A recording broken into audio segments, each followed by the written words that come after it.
Afternoon.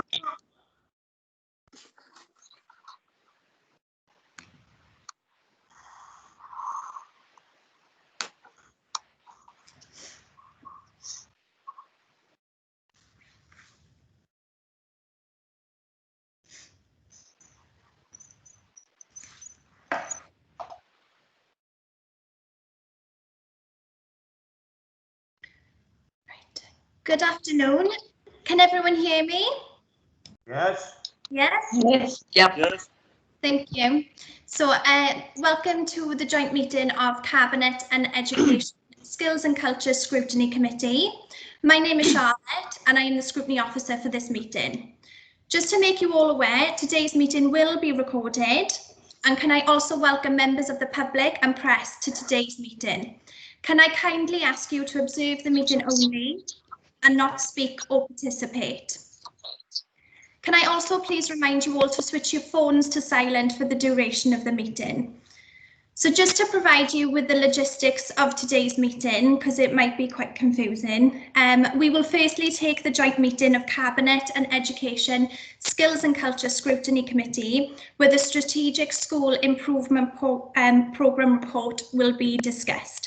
When Scrutiny have concluded that meeting, we will need to exit this meeting and join the Cabinet Scrutiny Committee to enable Cabinet Scrutiny members to scrutinise other items that are on Cabinet's agenda for today. Following the conclusion of Cabinet Scrutiny Committee, we will then need to exit that meeting and join the Cabinet meeting where the decisions will take place. So you should have received 3 separate invitations for these meetings, which you will need to access individually. In addition, can I refer you to the protocols for remote meetings which have previously been circulated? Your microphones should be switched to mute unless you are speaking. I will shortly take a roll call at the start of this meeting of all members and officers. Should you wish to ask a question or make a comment, can you please indicate either via the chat function or by raising your electronic hand via Teams. I will assume that you have all read the paperwork before us today prior to the meeting. When asking a question, can you please indicate which page number you were referring to? And when speaking, can I please ask that you introduce yourselves? As you can see, the first item on the agenda is to do a roll call. I will go through members of the committee first, and then I will go through Cabinet members and then officers. So if I just start that now. So, Councillor Matthew Crowley. Present. Councillor Sharon Freegard. She's just showing she can't get in. I've just invited her, Charlotte. I've just rung her in, so I'll organise that. No problem, thank you. Councillor Joe Hale. Sorry, present. Councillor Sean Harris. Present. Councillor Mike Harvey. Present. Councillor Nigel Hunt. Present.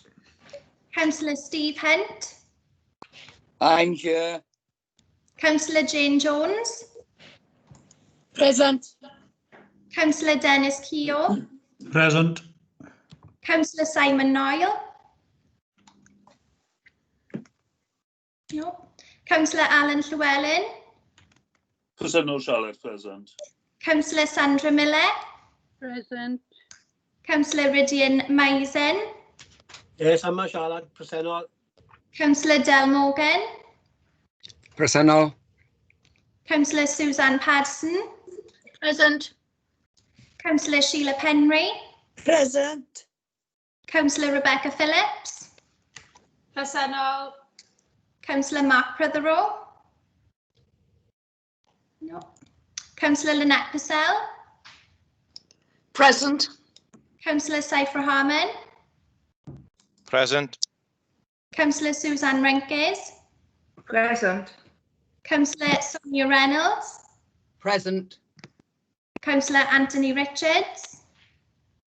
Present all, present. Councillor Dave Whitelock. Present, thank you, Charlotte. Councillor Rob Wood.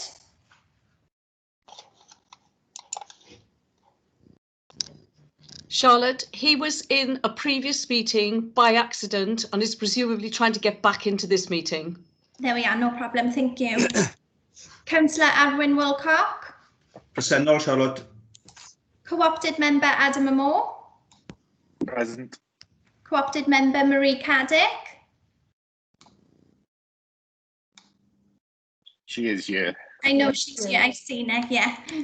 Co-opted member Linda Newman. Present, Charlotte. And co-opted member Roberto De Benedictis. No. We also had a request from Councillor Rosalind Davis to attend the meeting. Are you present? Presennol, present. Thank you. Councillor Rob Jones. Yes, present, Charlotte. Councillor Edward Latham. Present, Charlotte. Councillor Carol Clement Williams. Present, Charlotte. Councillor Doreen Jones. Present. Councillor Alan Lockyer. Present, Charlotte. Councillor Peter Rees. Present, Charlotte. Councillor Peter Richards. Present, Charlotte. Councillor Annette Wingrave. Councillor Leanne Jones. Present. Stephen Phillips. Present. Aled Evans. Present. Howell Jenkins. Present. Andrew Jarrett. Present. Nicola P.S. No. Karen Jones.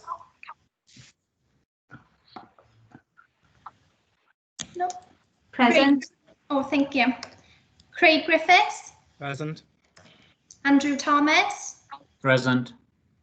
Rhiannon Crowhurst. Present. Peter Kernow. Present. Roger Bowen. Present. Julie Merrifield.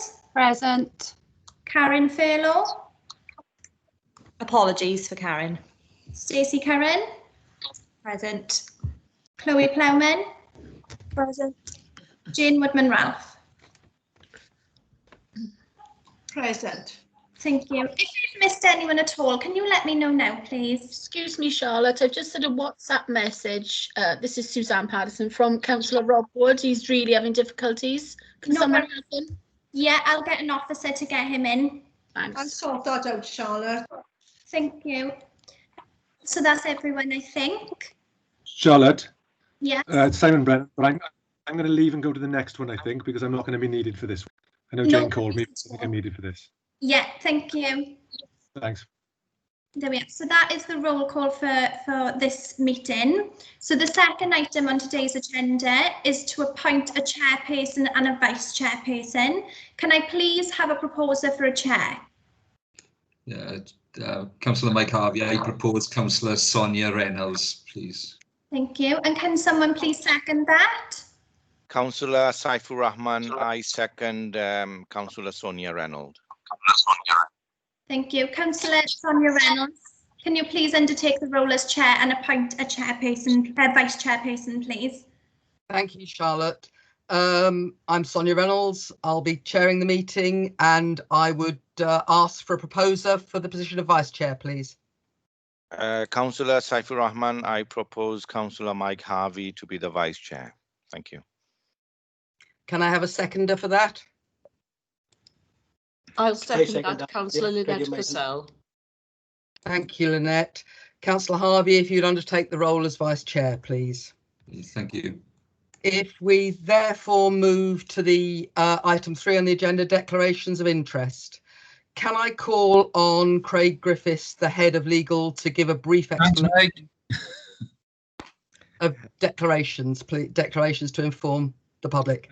Of course, good afternoon, members of the public and in attendance today. You will just hear the chairs ask members to confirm any interest that they may have. Members of the council are required to declare at council meetings their personal and pecuniary interest and any interest that might be seen as prejudice in any decision making for the items on the agenda today. Any members with an interest to declare will explain what their interest is and will explain how it affects then their role in today's meeting.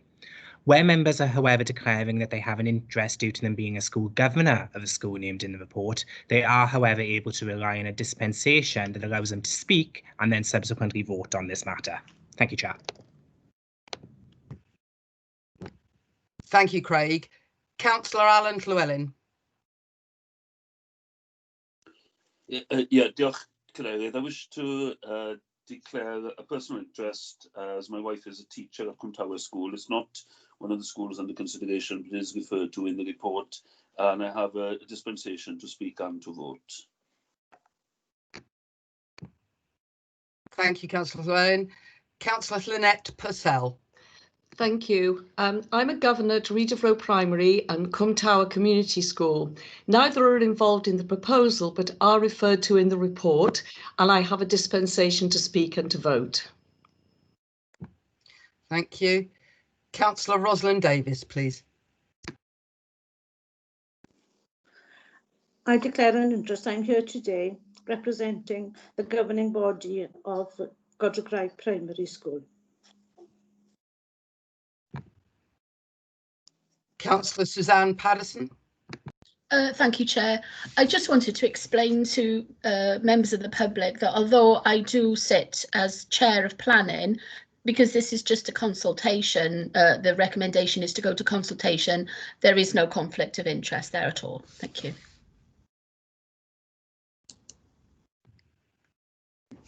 Councillor Rebecca Phillips, please. Diolch, Cadeirydd. I'm on the governing body of Ysgol Godre'rgraig Trebanos and Ysgol Godre'rgraig Pontardawe, neither of which are immediately affected, but obviously are in the immediate area of the consultation document. Thank you. Thank you. And A. Almur.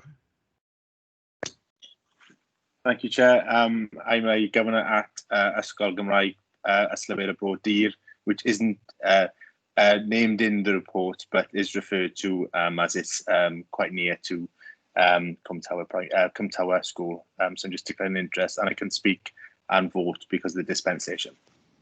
Thank you very much. Any other declarations? Councillor Llewellyn, is that an old hand or?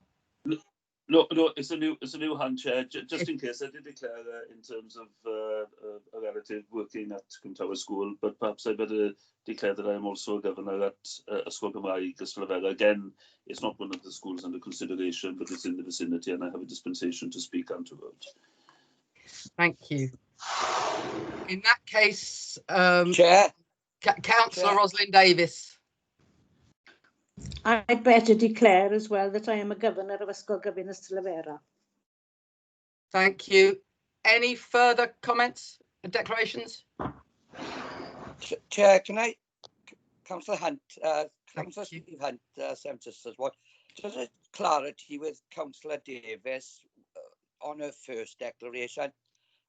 In what capacity of declaration is it? She's come in on the second one. Just to be clear on her first declaration, there wasn't a lot of information. I just wondered what interest that was in her capacity in this meeting today. Thank you. Councillor Davis, you indicated you were representing. In actual fact, you're here as a councillor. Yes. Yes, and of course as a governor of Ysgol Godre'rgraig. Thank you. So you're declaring an interest as a governor of Ysgol Godre'rgraig? Yes. Thank you. Right. In that case, if we move to agenda item 4, the Strategic Schools Improvement Programme report. Can I remind everybody that this recommendation is the recommendation on the report is to go to consultation. It is not a decision. We don't make the decisions on the report. We recommend to go to consultation, and the Cabinet will make a decision as to whether it goes to consultation. It is the Strategic Schools Improvement Proposal, and it's looking at the decision to create a 3 to 11 school to replace Alltwen, Godre'rgraig and Llangiwg primary schools. We are assuming that members have read this, but I'm going to ask the officers if they would give a brief overview of the report to inform the public, please. Thank you, Chair. I'm going to do this. It's Andrew Thomas. I'm going to do the overview, and it will be brief because, as I'm sure members have read the report. I'm going to read the purpose of the report because it's always good to start on that footing. You quite rightly said, Chair, that this report is asking members later on to consult on a proposal, nothing more than that. This is very much the start. We see this consultation exercise as a really important exercise. There's a lot of schools in the Swansea Valley. There are a lot of permutations which we could be consulting on, as are identified within the report. Officers think that this consultation proposal is the optimum one at the moment. Having said that, the purpose of consultation is to get the stakeholders associated with those schools, their comments, their concerns if they have any, so that we can take forward the best possible solution in the valley. So we emphasise the consultation element of this. So as you say, it's a proposal to establish an English medium 3 to 11 school with a specialist learning support centre for ASD in new build premises to accommodate for pupils from the current catchment areas of Alltwen, Godre'rgraig and Llangiwg primary schools, all of which will close on the 31st of August 2024. And that date is important because as we sit here today, that's nearly 4 years away. And there are some strengths associated with that timescale, and there are some drawbacks as well, and I'll pick those up in my introduction. In terms of where the school is proposed, it's proposed to be built in Park and Ysderu, and that's adjacent to the leisure centre building, and therefore obviously close to Cwmtawi School. I think members have already said that Cwmtawi is mentioned in the report, but I'm going to emphasise to members that staff, governors, pupils of Cwmtawi are not materially involved within this proposal. And the reason I emphasise that, because the original proposal we put to Welsh Government in our strategic outline case back in 2015, I think it was, talked about developing a 3 to 16 school involving Cwmtawi. We did some informal, you can call it informal consultation, informal discussions with stakeholders at the beginning of this year, at the end of last year. And the upshot of those discussions with the governors, and we spoke to all the schools in the valley, not just the ones that were involved in this proposal. And I think it's probably fair to say there was widespread agreement with a new school, primary school being needed. There was no support for a 3 to 16 model. It mentions in the report that a 3 to 16 model would require the closure of Cwmtawi Secondary School and the re-establishment of a 3 to 16 school. And in that, there's no proposal here to build a new school for the secondary element. We think that the disruption to that successful school isn't worth the benefits that perhaps would be gained from a 3 to 16 model. Particularly if this proposal goes ahead, the new primary school will be located very, very close to the secondary school. So lots of the benefits of a 3 to 16 model can be secured without the disruption to, as I say, a successful secondary school, particularly because there's no new build aspect to the secondary school associated with this proposal, and there never was, even in the original SOC. If I pick up on pupil numbers quickly, we're talking about establishing a 630 pupil full-time primary school with 140 part-time nursery places. If this does go ahead, that will be the largest primary school in Neath Talbot by some considerable distance. The backlog maintenance elements that will be eradicated is over £2 million removal from the primary schools, and actually over £1.2 million of the backlog maintenance associated with the swimming pool. And I'll come on to that in a second. The case for the Learning Support Centre, whilst that wasn't in the original outline case to Welsh Government, we've done further reviews of our specialist placements, and this committee has considered many reports that I've brought forward around the establishment of specialist places for pupils with SEN previously. We know that there's an under-provision for specialist places for what is known as behaviour, social emotional behavioural difficulties, and ASD. So hence the proposal to attach a 16-place primary ASD specialist provision to the new school. The reason the swimming pool is associated with this development, and it certainly is in terms of the funding, it's not brought forward as part of this report because this report is brought forward under the School Standards and Organisation Act, whereas there's no requirement to consult under that Act for the closure of the swimming pool and the relocation of the swimming pool.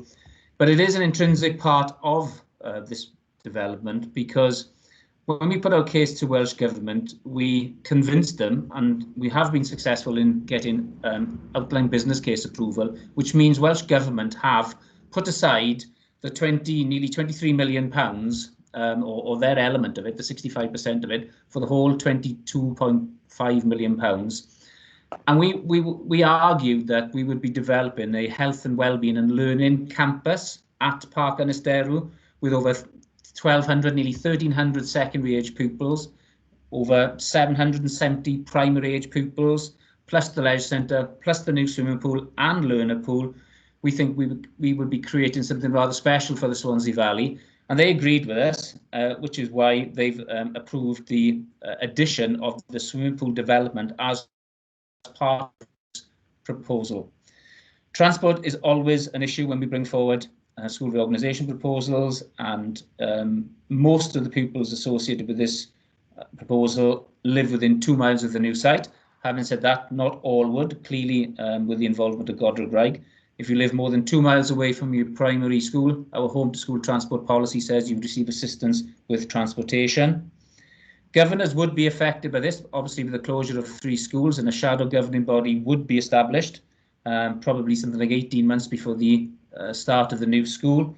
And that shadow governing body has many important responsibilities, not least of which would be the appointment of a new head teacher. And that new head teacher and the governing body, the shadow governing body's first job would be to establish a staffing structure for the new school. In terms of consultation, the proposal is to consult from the 3rd of November to the 5th of January. That's 3 weeks longer than the code requires us to consult for. There's a number of reasons why we would ask members to approve an extra 3 weeks. Clearly, the times we find ourselves in, we won't be able to hold public meetings like we normally would. So we want to give public that extra time. Plus the fact that those dates do span Christmas, but there's plenty of time prior to Christmas. But because it does span Christmas, we thought the extra 3 weeks would be appreciated by those people who we will require to be consulted. So that's it from me, Chair, and happy to take questions. Thank you very much, and can I thank the officers for a comprehensive report. And I have been made aware of a number of questions. So if I move first to Councillor Alan Llewellyn, please. Diolch Cadeirydd, sgai diolch Mr Andrew Thomas hefyd. Cynghorydd Alan Llewellyn, aelod lleol dros Ysgol Eran, Councillor Alan Llewellyn, the local member for Ysgol Eran. I'd like to thank the Chair for calling me to ask questions, and thank Mr Andrew Thomas for the report, and also for the briefing meeting for local members last week, immediately prior to the report being made public. This is a significant proposal, and there will be many views on the advantages and disadvantages. I sent these questions in advance for the consideration of scrutiny members and of the officers. Could officers comment on the current numbers of the primary schools compared with the potential capacity of the new school? Do these indicate that further schools may close in future to reach the capacity that's indicated in the report? Sorry, Chair, shall I ask them one by one and get the answers one by one, or do you want me to ask them en bloc? From an officer's point of view, Chair, that would be preferable. In that case, one by one, please. Thank you, Chair. Thanks for your indulgence with that. And Councillor Llewellyn, can I thank you for supplying the questions in advance? It is always useful because the whole purpose of this exercise is to inform. So thank you for that yesterday. The current numbers associated with the school is a difficult thing. I think people think planning numbers for a new school is an exact science, and very often it isn't. We obviously know the number of pupils that we've got in the schools currently, and over the next few years, what we know is those numbers will go down slightly, and I think those numbers are in the report. But when we looked at the number of pupils who live in the catchment area of those 3 schools, and when we plan a new school, we have to plan, or we certainly have to take into consideration those pupils who live in those catchment areas, because under our admissions policy, they can claim a place in the new school. And I am only talking about pupils now in English medium schools, Councillor Llewellyn. So I think that's an important point to remember. I think there's an additional 240 pupils who live in the catchment areas of those 3 schools who go to other schools currently, both inside and outside of the county, not to Welsh medium schools. They go to schools in Swansea and they go to faith schools. So there's an additional 240 odd pupils who live in those catchment who could claim a place. Plus, when you look at the LDP, and you know, we're obviously required to consider what any future housing developments might bring. There are, over the next 5 to 6 years, now whether that'll happen in 5 to 6 years, because of the circumstances we find ourselves in is questionable, but there are certainly 700 units planned for that area, and that will generate a number of additional pupils.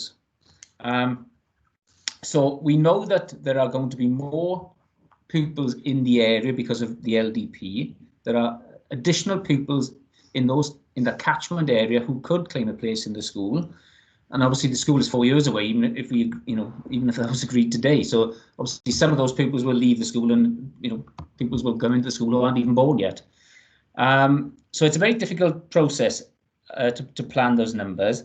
One of the reasons that we've left Rhyd of Roe out of this proposal is because the 3 schools involved, if you like, are flanked either side of the valley by Rose and Rhyd of Roe, and there's spare capacity in both those schools. So if the numbers who require a place in the new school even exceed the size of the new school, notwithstanding parental preference, there is space within those 2 schools, because we have to provide education in the greater area. So we've left those 2 schools out of this proposal to give us flexibility going forward, and I think that's a prudent thing to do. Now, I just said there's 240 odd pupils living in the catchment area. Some of those go to Neath Talbot School, some of those go to Swansea School, some of those go to Faith. Parental preference is obviously paramount in all this, but that's why the numbers for the new school appear to be far larger than the numbers currently in the school and the pupil projections, because it's about future-proofing Neath Talbot being able to provide an education for our pupils within Neath Talbot going forward, taking into account what we know and the LDP. Councillor Llewellyn. Okay, thanks very much for that reply. I'm sure we'll come back to it during the consultation, but can I turn to the swimming pool element? You've covered it in some detail in the introduction, but I'm just wondering, what are the capital and revenue funding arrangements for the pool element? How much of it would be drawn on from 21st century schools funding? I mean, obviously being able to replace the pool in Pontardawe, must be seen as a positive. But I'm just a bit curious, because I know when the Llangiwg campus was being developed, it was being suggested that the 21st century schools funding could not be drawn down in order to provide new swimming facilities. I don't know whether the guidance has changed, or whether it's the way it's being presented, as Mr. Andrew Thomas said, in terms of a health and well-being aspect. I just like a bit more of an explanation on the breakdown of that, please. Yeah, certainly. Whilst this proposal talks about the schools, the reason I've introduced the swimming pool, because members need to think about this from a funding point of view in the round. I think it's about £22.5 million, the total funding package. Welsh Government will fund 65% of the total 23 million pounds, nearly £23 million. The swimming pool adds about £8 million onto this development, and 65% of that £8 million is being picked up under the 21st century schools funding mechanism, on the back of the benefits of having over 2,000 pupils benefiting from a health and well-being perspective, literally having swimming pools, a learner pool and a swimming pool, plus all the leisure facilities that are there currently. And we've convinced Welsh Government that the case stacks up to include the swimming pool as part of the capital element, the capital application element of this proposal, albeit, as I say, the school consultation exercise is a different process. So it's, from a funding point of view, Alan, from a capital point of view, it's all one scheme.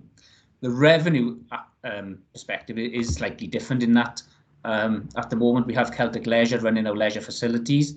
That will not be any different as part of this proposal. notwithstanding any developments around on Celtic in the future, I should add.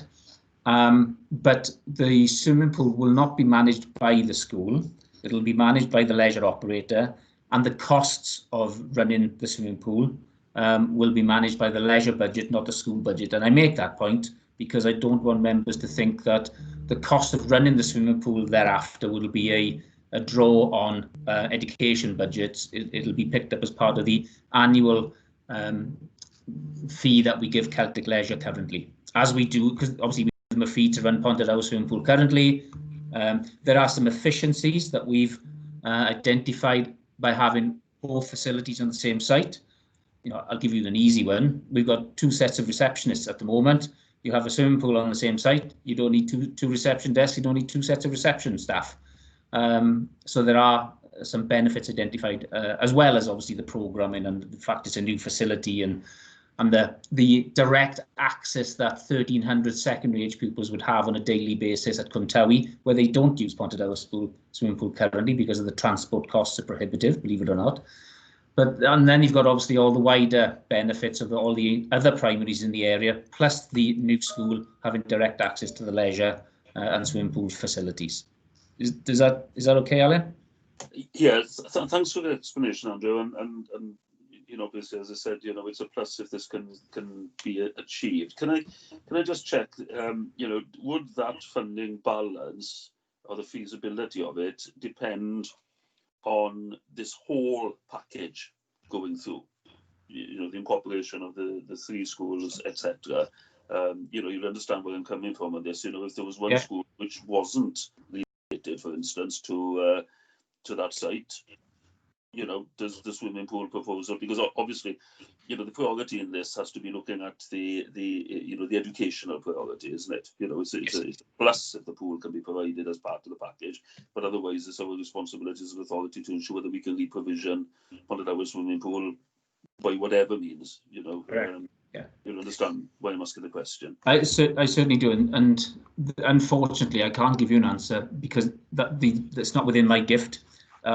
What you're really asking is we would have to go back to Welsh Government and put forward a different outline business case to them, which even if one of the schools were to drop out, the case for that we have made would become weaker. I think it's undoubtedly, and the reason for that would be there would be less pupils having direct access to the benefits that I've just described.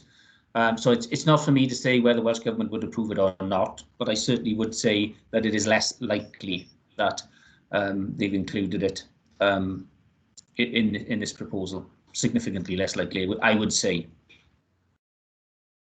Thanks very much, Andrew. I did have a question on the 3 to 16 element, but I think you've, because I think it's worthy for consideration, but I think you've answered what I was going to ask, you know, in the preamble. So I'll leave that question. It may come back to the consultation. I had a question. I think that is bound to come up in the consultation if we get that far. So you're absolutely right. Thanks. Alltwen school has a particularly high occupancy rate, so it's certainly not in a situation of a school with low numbers that needs to be combined with anything else for reasons of numbers. So just wondering, obviously we'll see what the view of parents and the school are now if it goes to consultation, but what was the response from that direction in the informal consultations? I'm going to ask my colleagues to come in here because I didn't take part in those informal discussions with, I did with some stakeholders. I didn't talk to Alltwen directly. I think, but in general terms, Alan, as I said in my preamble, there was general agreement that a new primary school would be needed for the Valley for a variety of different reasons. I'm certainly not going to sit here and say to members that all these 3 primary schools agreed to be closed. that is far from the truth, as I'm sure you can understand. Perhaps it's a little bit of a yes, we need a new primary school, but just don't close us. Perhaps with some of the comments. But I think there was general agreement that honestly, the informal discussion centred around the uniform lack of or sort of an absence of an agreement that the secondary school should be involved in this project, and any talk about a new primary school, would have to go through the proper process. I think there was general understanding that a new primary school, even though you say Alltwen has the largest pupil population, and you're absolutely right, it has very significant building issues. It's got a lot of temporary accommodation, significant building maintenance backlog. It's not a site that would be easy to develop, and it's certainly not a big school. I think the pupil population is just over 200. So whilst that's not a small school, it's clearly not a substantial school by today's standards. So I don't know if Rihanna's got anything to add to the consultation comments from Alltwen specifically.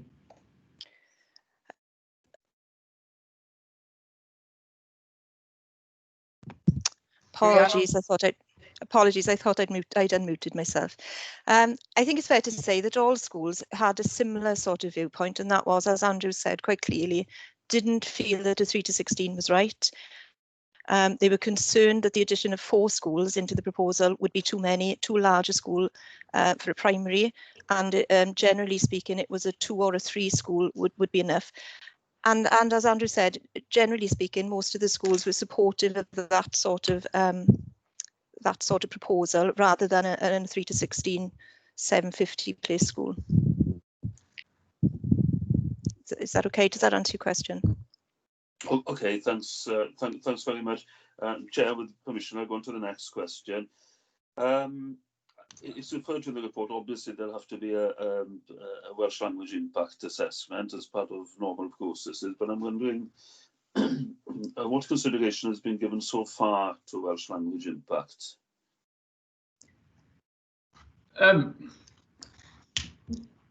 Well, the consideration so far is that we know if members give us permission to consult today, then we are going to have to do a full impact assessment. And we obviously give members that undertaking here today, that will be done, so that if and when the time comes, members have to make a decision around this proposal, then they will have all the facts.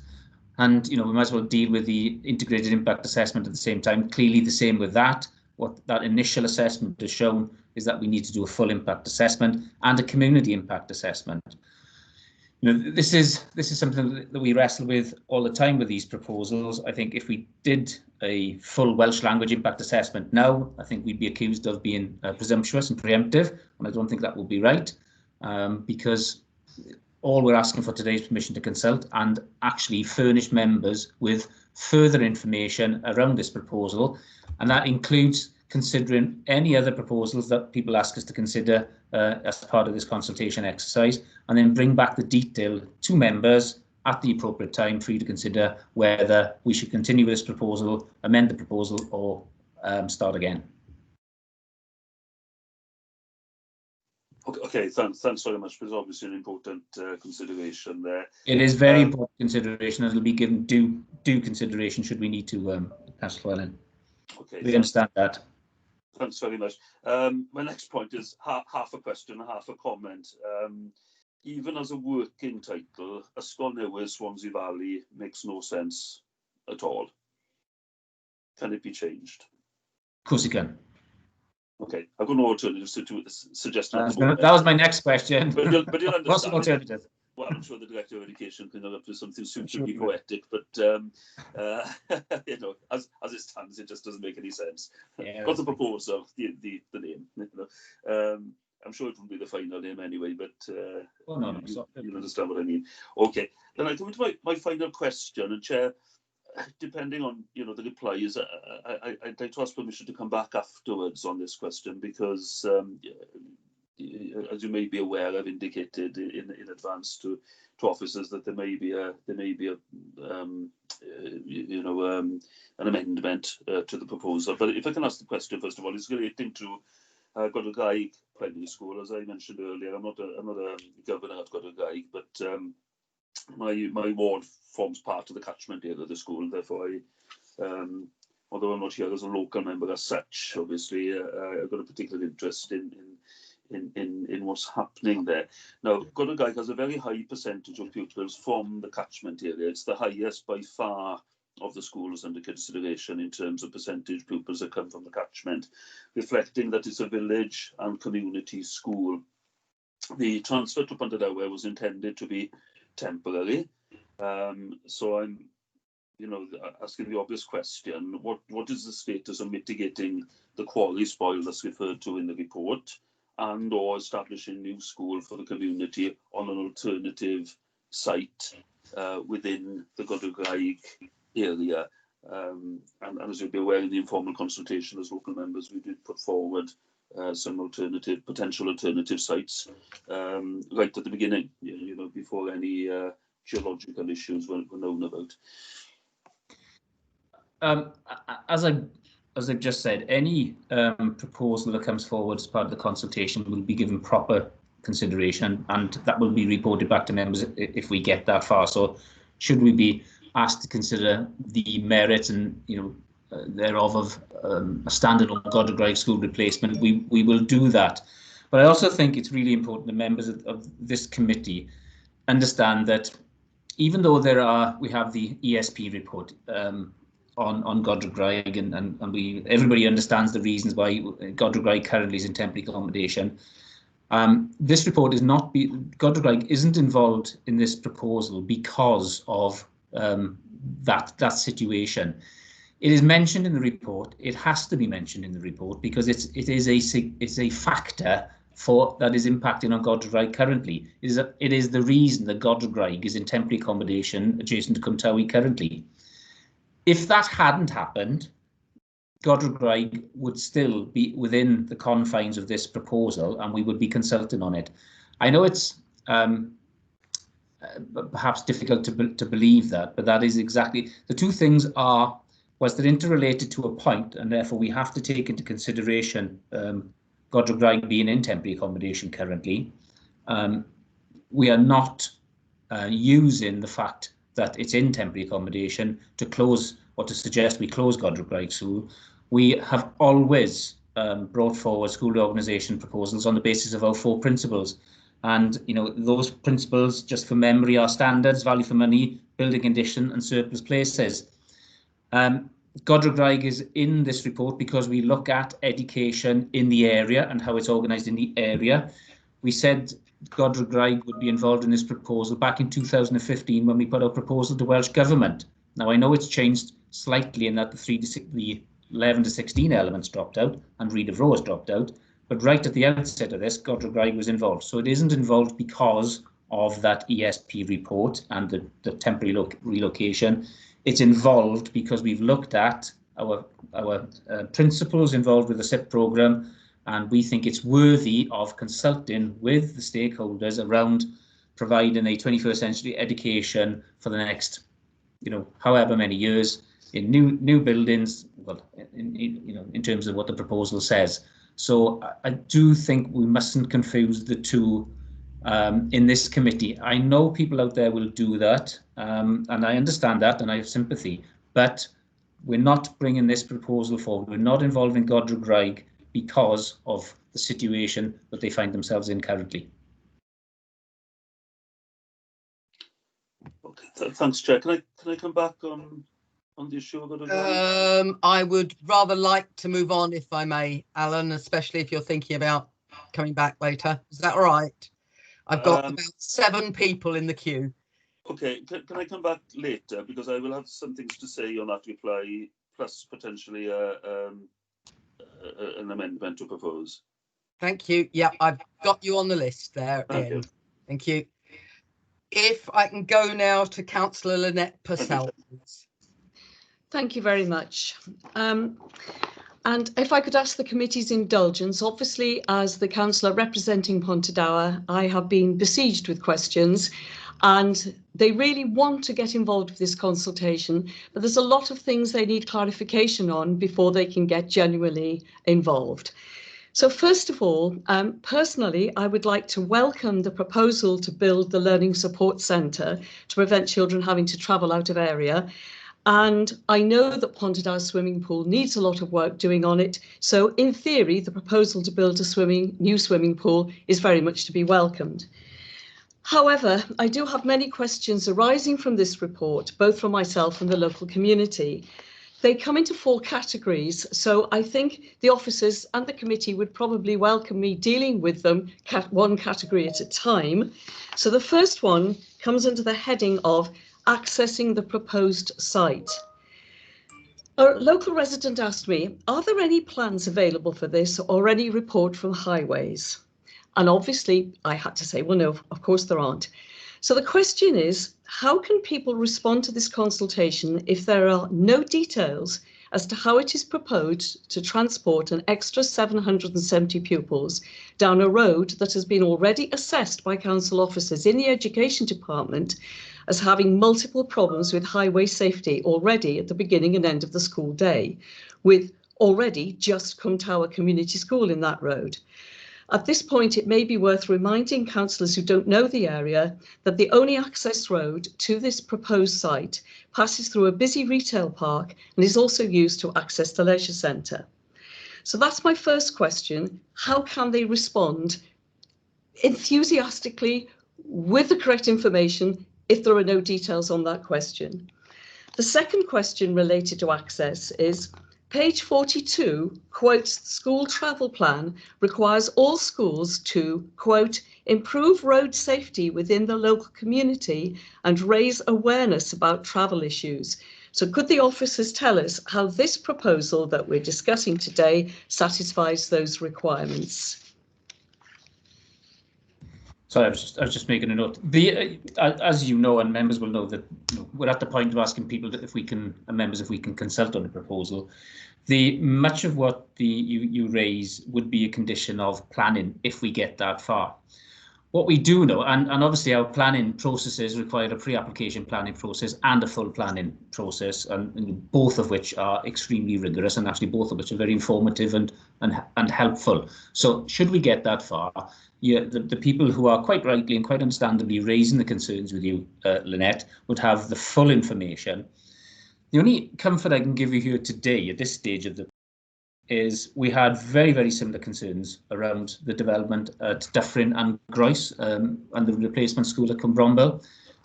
We had, traffic management issues at the old schools. And the one thing about the 21st Century Schools programme, from a highways perspective, it does enable us, and a significant part, and it is only a budget figure at the moment within the £23 million, is set aside for highways improvements. We will not get planning approval unless we significantly improve the traffic management arrangements in that area. If we are planning to put an extra 770 pupils there on a daily basis.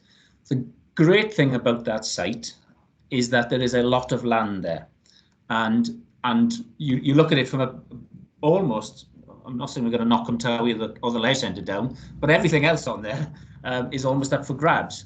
In fact, and just as an example, as part of the proposal, we're talking about knocking down the outdoor changing rooms, which cause us umpteen issues, building them as part of the new school, and that creates and frees up a lot of land, which gives us the space for things like buses to turn in. We've got plans for it's not off-site, it's staff car parking. So that, we have looked at this. It's not in detail, it's certainly not ready for planning, but what we are confident of is that if this goes ahead, we will improve the current situation significantly, despite the fact that we're talking about an additional 770 pupils on a daily basis. And the reason I'm confident to sit here and say that to you as members is I know our highways and our planning processes will require us to do that, as we've done in other, significant, a £30 million build school at Cwmbronbel. The situation there now has been vastly improved, and I think all the residents would agree with that. Can I just Sorry, you've muted yourself, Sonia. Sorry. It goes on and off of its own volition sometimes.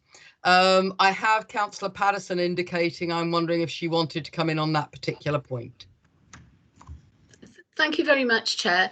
Yeah, I feel I can speak with a great deal of experience to local members about new schools and governors and staff and residents, because I'm completely surrounded by new schools and it's a lovely thing. I just would like to say that the purpose of this meeting today is to go to the consultation, And I think it's there that we will have people's concerns coming forward. We will have people who will say it's a blooming good idea. So I think it's a very early stage to get into detail. What we need is to go to consultation, see what the people say, because I know from experience that a lot of things are sorted out during that period, and I would have very great regard for our education officers who have sorted out lots of problems or perceived problems, because in some times it's just people don't want change. So basically I've had 1, 2, 3, 4 schools around my ward, and we have so few complaints. Well, I can't remember complaints about getting to school and accessing the school at all. So there we are. Thank you, Suzanne. If go back to Councillor Purcell then, thank you. Thank you very much for that, Councillor Paterson. Could I suggest, however, that yours is all on the level, and what I'm just about to talk about now is a particular problem. Right, the second category of questions that I've got is to do with something that I feel personally very concerned about, which is accessing nursery education. And again, before I can support going out to consultation on this, and before my community can consult on this, they need clarification on what the officer's thinking is on the accessing of nursery education. Because at present, I've got nursery school children living in the social housing estate in Bethesda Road, walking to school. Many families on the estate, and I've done some research to clarify this, have either no car or one car which is used to access work. I had a call yesterday from a mum of 3 little boys who walks to Llangiwg every day with the little sister in the pram. The proposed site is approximately 1¼ miles further on than Llangiwg from the estate. If this mother is to access nursery with her little girl, she will have to walk the normal distance, which is about 1 mile from Llangiwg from Bethesda Road to Llangiwg, and then walk another 1¼ miles to get her nursery-aged child to school. We all know that nursery education is not a statutory requirement, but this is something that we all feel so passionately about. On page 22, you quote how the Welsh Index of Multiple Deprivation identifies the level of deprivation in the Swansea Valley. By removing easy access to nursery education for those who do not have their own transport, you are exacerbating this problem unless you can find some way of enabling these children to receive their early education. So my specific questions are, page 14 states, concerns were noted regarding the possible effect on nursery pupils. It is all very well to say you have noted this concern. Can officers tell us how this is addressed in this proposal? And secondly, option 6, your preferred option, anticipates 140 nursery pupils. How confident are you that indeed 140 pupils, including those accessing the area from estates such as that which I've described, where there is a high level of poverty and a low level of individual transport available, how confident are you that 140 pupils will in fact be attending that nursery? Thank you. Sorry, I'm just making notes. I think we're going back to what Councillor Patterson said earlier. We're at the time when we're asking people to consult. You refer in the report to the point where we talked about informal discussions, and certainly the concerns around nursery education were raised. I think the whole point of consultation is to flesh out the extent of these issues.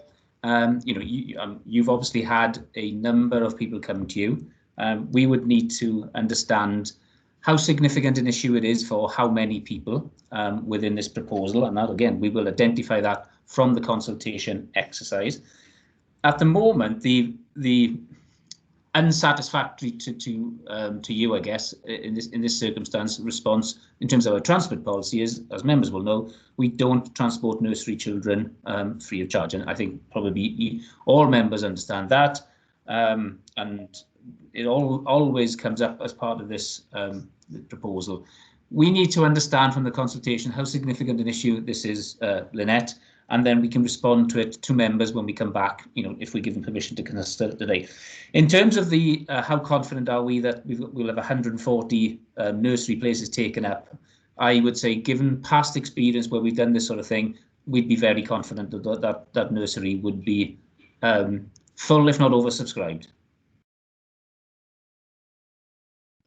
For the reasons, in my response to Alan earlier about the number of pupils who live in the catchment area, the number of people who claim a place, and that's why I would say I'd be very confident that we would have a full nursery within that school. Thank you. Again, the next question is related directly to what you are saying within the report. As you said, you're asking us to go out to consultation. The consultation is based on this report. Therefore, we have to look at every word in that report and make sure that the community understand what is being proposed. So I'm now looking at the fact that some of the land around Cwmtawa School, we don't know where exactly you're proposing to build it, but we know that some of the land around that area is land in trust. So we know that the playing fields near to Cwmtawa School are fields in trust. We know that they're very widely used by the football, rugby and cricket teams, as well as providing safe open spaces and a small playground where children can play. Page 52 quotes the fields in trust is responsive to local change and happy to consider a possible exchange of land, which sounds very good. But those of us who know the valley well are just wondering where exactly land might be in the valley that would be suitable for all those uses that might be lost in this new build outlined above. The first thing I would say in response to that, Leonard, is those playing fields from our, well, they're not in fact our records, because those playing fields now are, the playing permits are under the auspices of the grounds maintenance sort of arrangement, leasing arrangement that all our playing fields are under. We have been in discussion with the gentleman who organises all those permits, a gentleman called Bob Smith. He organises the Neath Football League and is responsible for issuing, if you like, all the games within the Neath and Swansea Valley area. And there isn't extensive use of the playing pitches at Park and Estero any longer. There is use, I'm not saying there's not use. We've had discussions with the fields interest and the people who are responsible for issuing, if you like, the permits. The fields interest we've dealt with many times, and we are looking at a range of options, and obviously we can't enter into those agreements yet with them for obvious reasons, because we haven't got permission to do so from members and we haven't consulted on this proposal. We don't know if this proposal is going ahead yet. So had we done that, but what I can tell you is also part of that £23 million that we've got a budget price for, there is a sum in there to improve the drainage on 2 of the pitches to make sure that we are able to use those pitches, so therefore there's no loss of facility at Park and Estero in terms of the demand, so we can meet the demand going forward for pitches, and also a sum of money, and there is only a budget sum of money in there, for the acquisition of land for the Fields of Trust should we need to use it in the future. So in terms of a budget price, we future-proofed the finance to keep the fields interest and the playing facilities at Park and Estero protected. So whilst we are looking to build a significantly large school and swimming pool on that area, there will be no loss of amenity, and in that I include the children's playground as well. So all we'll be doing is enhancing what's there, and obviously there'll be some reorganisation, but no removal of civic amenity. Thank you very much for this. Before I go on to my last set of questions, can I say this is why this process is so useful, because we know that this is being recorded. We know that there are members of the public present. I'm writing down the answers to the questions from the officers, and that's one tranche of questions that I think will be very satisfactorily answered. Good. Unfortunately, I've got one more, but only one more set of questions, which is based, and I'm sure I haven't gone on as long as Alan Llewellyn. It's a race. Here we go. Right, it's on the consultation process. And without any joking apart, this is the sentence in the whole report that causes me the most concern. On page 68, when talking about the purpose of the consultation, You say that the consultation will enable the school communities to voice concerns and raise queries. This will support the process of change and aim to reduce anxiety. Now, forgive me, but I didn't think that's what consultation was all about. I thought consultation was finding out what people wanted, what they wanted as an alternative, etc. So I read on in the report and I got to page 76, which is School Standards and Organisation Wales Act 2013. And it says, the final report must summarise each of the issues raised by consultees, responding to these by means of clarification, amendment to the proposals or rejection. The community would like me to ask, therefore, question 1, how feasible is it that in response to a genuine consultation, this proposal might be amended as directed in the Act?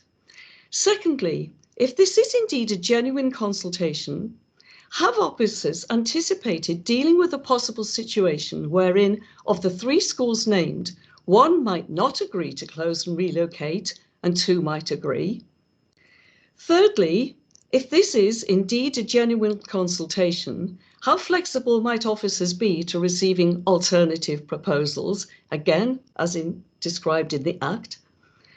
And fourthly, although you have asked us to agree to a 3-week extension, the fact still remains that my community will start consulting on this on November the 3rd. They will then try to cobble together a Christmas during extremely difficult circumstances and New Year, and then find that the consultation is over. How flexible can officers be to extending the consultation period even further than January the 5th? And that is all my questions. Thank you. Okay, if I forget to answer one of them, please, I'm sure you will, but pick me up on it. In terms of, is this genuine consultation? Of course it is. We go to an enormous amount of time and trouble to make sure that we do these, consult on these proposals properly. We've got a tried and tested track record, just for members who haven't been involved with these previously. Unfortunately, on occasions, we have been tested in the court. We've had 3 judicial reviews, including 1 in the High Court, an appeal, and we've not been found wanting on any occasion. You may take issue with a couple of words in the report, but I can guarantee that this is a genuine consultation, Councillor Purcell. The process that we are suggesting, albeit the mechanism is slightly different because of the circumstances we find ourselves in, the spirit and the effort that will be involved in our consultation exercise will be no less rigorous. I think I mentioned last week on the call that we had, if we do get permission to consult today, we'll come back to members and we'll be asking members for one of 3 recommendations to approve, and that will be to continue with the current proposal because we've consulted and we think that's the right thing to do, to amend it, and we will take legal advice at that point if we are to amend it, because if it's a material amendment, it probably means we need to consult again, and I think we can all understand the reasons for that. And the final one is that actually, having consulted, we don't think this is the best way forward, so we will go back to the drawing board and consult on something else. Which kind of answers your other point about if somebody comes forward with an alternative proposal, and there are 8 proposals within the document. Obviously, option 6 is the one that we want to consult on, but there are lots of other possibilities that are out there, which we always, and I've said this to Councillor Llewellyn earlier, if somebody puts forward an alternative proposal that they wish us to consider, we will do so, and we will report on it and what we think of the benefits and the disbenefits of that counter proposal, and we will report that to members in full when we come back, should we get that permission. So the answer to the question is, yeah, we're very amenable to, if you like, counter proposals. This is a genuine consultation exercise. This is a process that we've done countless numbers of times and not been found wanting, and I can't remember if that's all the questions. Thank you. That has answered 3 in 1, but the final one just was the concern people are expressing. Yeah, we understand that the length of consultation is already generous, but it's still over Christmas, New Year, and we're in such very, very difficult times. So we just wondered if there was any flexibility to extend it further. Can I deal with that, Chair?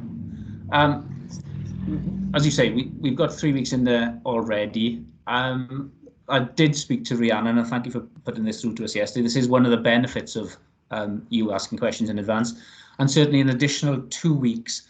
And of course, this is a decision for Cabinet, not officers. But if Cabinet was so minded, and I think you'd need to put probably an amendment in for this, if Cabinet was so minded to approve, from an officer's point of view, an additional 2 weeks, if that would help the community to make sure that they get their comments and concerns in, officers can certainly work with that in terms of the timetable. Thank you very much for that. That's all my questions. Thank you, Chair, for your tolerance. Thank you. I have next on my list, Councillor Patterson. You've also put your hand up, Councillor Patterson. You had a question about possible Welsh medium that may or may not have been answered. And if you'd like to do both, whatever questions are. Thank you very much, Chair. People may or may not know that I was a member of a task and finish group for this council into looking into how we as a council could raise the numbers of people actually using Welsh and speaking Welsh within the county borough. And I would like to ask Mr. Thomas, although I probably know the answer because I have had a conversation with him, was it ever proposed that this 3 to 11 school would be a Welsh medium school? Yeah, thank you for that. And again, thank you for the advance notice. As I said earlier, when we look at a school reorganisation proposal, we look at how education is organised within the area. So we obviously considered Welsh medium provision in the area when we looked at the Swansea Valley. There are 3 primary schools in the Swansea Valley currently. There are, which if you look at the primary age part of the new middle school in Brodir. So there are 3 provisions. There's the Brodir, there's obviously Pontardawe Welsh School and Trebanos. There are surplus places in each one of those schools. So there's capacity in all 3 primary parts of those schools to increase the Welsh medium provision. Additionally, we've just finished the work in Pontardawe Welsh School to increase capacity at Pontardawe Welsh School. We spent £1.6 million there, and up in Cwmllynfell, I think we spent another £600,000 there, plus the sort of 27 million in Brodir in the south. So we've increased the standard of provision and the capacity of those schools. And when we look at the 4 principles I referred to earlier in terms of backlog maintenance standards, value for money, surplus places, those criteria drew us to English medium replacement, not Welsh medium replacement. And it's no more complicated than that, really. Back in 2015, when we put our strategic outline programme to Welsh Government, we reviewed the arrangements in the Valley, and we thought at that time, and we still do, that this new school should be an English medium provision for, well, originally it was 4 replacement schools and a 3 to 16 provision, but obviously now we're talking about replacing 3 English medium primary schools for 1. There are obviously some financial benefits to that because you avoid duplication, and we've got to meet our 35% capital requirement as part of the funding. Welsh Government put 65% in. Our 35% is funded from efficiencies within the delegated schools budget. So the savings and the efficiencies that we create from closing 3 schools will enable us to fund our 35% element of the capital build. So there's a range of considerations that we have to think about. So the answer to your question is no, it was never. It was considered, all things were considered at the outset, but when we started developing our strategic outline programme for Welsh Government, it was a replacement English medium because there is sufficient provision within the Swansea Valley for Welsh medium education. No, thank you for that, Mr. Thomas. Sorry for the long-winded answer. It would have been remiss of me not to ask the question, having become a convert during the task and finish to people being educated in the Welsh medium. So I'm thankful to you for your answer. Thank you. I've told Aled that and he's delighted. Thank you, Councillor Patterson. Right, we move on. It's a notification from Councillor Stephen Hunt.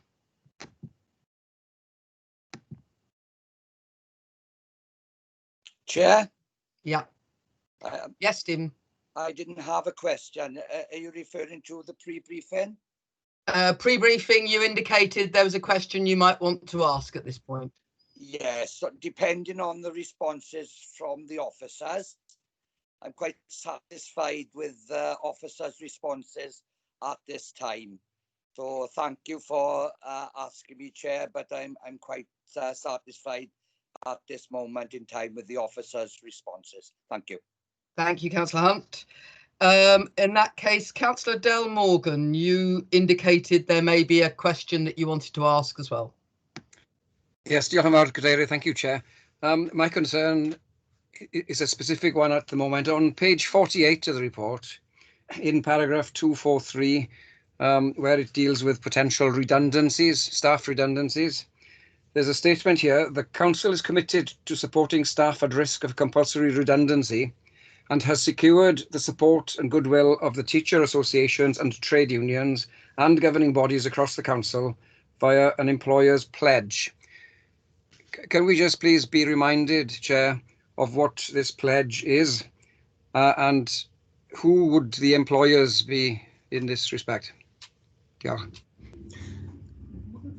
Well, yeah, no problem. The technical answer, other than in faith schools, Del, the employer is the local authority, but obviously the local manager of school delegates those responsibilities to governing bodies to do with the hire and fire and performance management. I'm sure you know that. The employer's pledge is something that we established a number of years ago now, probably when we started doing the school reorganisation programme. We've asked all governing bodies to sign up to it so that any members of staff affected by school reorganisation proposals give prior consideration to those members of staff who might be displaced as a result of a school reorganisation proposal. It probably needs reinvigorating and refreshing. To be honest, it's become customer practice now. Whenever we get somebody who is at risk, governing bodies, I think, understand that there's a family of schools in Neath Talbot and there's a commitment to saving jobs, and the vast majority of schools have been superb at honouring that commitment. It's a commitment by agreement. There's no legal responsibility, Del, but it is something that our family of schools has taken very seriously. And it's something that I always tell members as part of this, and you know, I've lost count of how many school reorganisation proposals we brought forward now, and not once have we made a compulsory redundancy. I'm very proud of that fact, and I certainly don't intend for this proposal to change that fact if I've got anything to do with it. Yeah, thank you for that. Diolch. There's a comment in the chat from the Cabinet member that just indicates that the employer's pledge has been successful over the years. Can I move on then to the hands that have been shown since the start of the meeting? And that's Councillor Anthony Richards, please. Fab, diolch yn fawr, Cadeirydd. Thank you very much, Chair. And it goes without saying, I support a lot of the questions that my colleague and fellow ward councillor, Councillor Lynette Purcell, said. Lot, as you can imagine, of those questions that Councillor Purcell asked are questions that the community have been asking myself as well. I appreciate that this is we are going to vote today on a proposal to go to consultation, and I know there's going to be a number of questions that will be asked if, for example, we do agree today to go to consultation. But what I will say, and just from a few comments that have been mentioned or interventions, is the purpose of the consultation is, of course, to provide as much information as possible for the public to respond to, and without this specific information being undertaken before consultation, it would have, in my opinion, an impact on the validity of the consultation, because there are a number of questions that we do need to address. One being, as my fellow councillor Purcell mentioned as well, there's a paragraph that states, in locating the new build facilities close to Cwmtawa Community School. Again, I just want to seek clarification, and I think it's only fair for the public to have this clarification on what you mean by close to. Can you clarify the location of where the school and swimming pool is going to be located. I appreciate in one of your responses you did mention that there are going to be no loss of amenities, and that is, you know, that is fantastic. But, you know, also, you know, what discussions have you had with the local, you know, sporting clubs that Councillor Purcell referred to, you know, who have their sporting fields located close to Cwm Tower Community School? I appreciate that Councillor Patterson is not happy with the questions that I'm asking, but these are the questions that the community are asking us as the local ward members. And I have other questions as well, sorry. Yeah, that's fine. When you're talking about, obviously we've had some discussions around with our architects department around, you know, and because I said earlier this is almost a blank sheet of paper, notwithstanding Cwm Tower and the Leisure Centre, you know, we've played around with various different options, and they've all got their benefits, they've all got their strengths, and we've probably got a preferred option, but there's still an awful lot of work needs to do into it, and at this early stage, as I say, 4 years away, you know. But I could tell you that it's going to be adjacent to. Now, that doesn't give you the exact location. I suppose what I'm really telling you, we're not going to build a school the sort of right at the top of the playing fields, close, well, probably in Trebanos, actually. I got my arm out here, you can't see it, but, and you know, ask pupils to walk sort of 400 yards to the leisure centre of the swimming pool. That would be madness.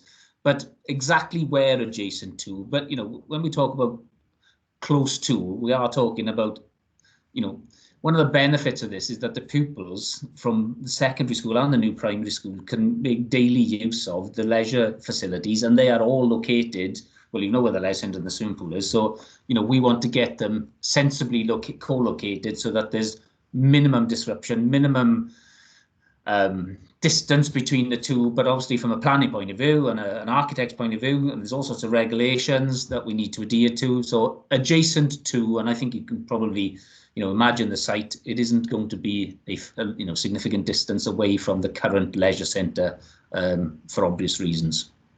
Okay. But as you said, there will be no loss to any of the amenities, despite the fact that you've had discussions to say that some of the facilities are not being used as regularly as what. Yeah, those are discussions we've had, because obviously we need to understand what the current usage is at the moment, and that's why we've built in some financial provision to make sure that we can, because one of the playing fields down at the moment isn't particularly well, or isn't being capable of being used, which is why we want to improve the drainage so that we can use it, so to make sure that there's no loss of civic amenity. And these things are really important to us, because we want this to be seen as a very positive development, and notwithstanding all the, you know, all the concerns, and I get completely what the concerns are, but ultimately when, you know, we come back with all the information, we want this to be a positive proposal, not, oh my God, we're losing our playing field. Yeah. The other question that I've asked, I know this has been asked, but it is a really important issue, and I know Councillor Purcell touched on it in terms of, you know, what activities will be taking place to improve road safety and the access to the site. One of the concerns that I have is, you know, since I've been elected, this is something that has been brought up on every single member surgery, and I know before me it was brought up for years with regards to the member surgery with Councillor Purcell and the former county councillor for Pontardawyr as well. We have continuously raised issues along the A474, for example. It is a dangerous road. We have had officers respond to us to say that it's not possible to erect things like a pelican crossing because the road passes over a river, which prevents engineering works from being carried out. A pelican crossing would cause traffic to back up onto the very busy, and this is, I'm quoting here, a very busy roundabout, and would potentially create a serious traffic hazard. So these are things that the officers have been telling us before. So it is something that when this goes out to consultation, a huge proportion of the community are going to be raising these issues. So, you know, what activities will be taking place to improve the road safety and access to the site. I appreciate you may not be able to answer that now. And, you know, have risks been acted upon, and have relevant organisations being consulted. So, you know, in terms of the police, highways, you know, sustainable travel, etc. The simple answer to the last part of that question, because I answered the first bit earlier, I think when Lynette asked the question, is to a point. Obviously, we've had conversations with highways. They, as I said earlier, they will impose on us as part of the, you know, our stringent and rigorous planning application processes, highway improvements which will be needed to make the situation better than it currently is, despite the fact that there's an additional population turning up every day. I'm confident that that will be the case, because this does give us an opportunity where at other times we don't have that opportunity in terms of that £23 million. I know a chunk of that is for the pool and a chunk of that's for the school, but a big chunk of that is for highway development as well. Yeah. And just one last point, thank you for that. One last point on the pool. So a paragraph that you mentioned is the pool is currently used by some schools in the area, but this scheme aims to increase usage by schools and by the wider community due to its improved co-location. So with regards to the increased usage, especially on the wider community part, due to the improved co-location, you know, again, you know, what evidence do you have to support this, and what informal discussions have you had with residents who attend, you know, the aqua aerobics, the prescribed sessions, etc., and also, more importantly, in terms of being specific for the consultation for the public to be aware, will there be a hiatus between closing the current pool and opening the new pool? Well, I answered the first part of that question earlier, Anthony. I don't know if you caught it. What I said, Cwmtawi School don't currently use the swimming pool because of the transport costs. So there's 1,300 pupils who will immediately benefit. And as long as Pontardawe Swimming Pool limps on for the best part of 4 years, the intention is to close the old school on one day, on the 31st of August 2024, and open up the new pool on the 1st of September 2024. So there is certainly no intention to have any hiatus, as you refer to it, because again, we don't want any loss of any civic amenity.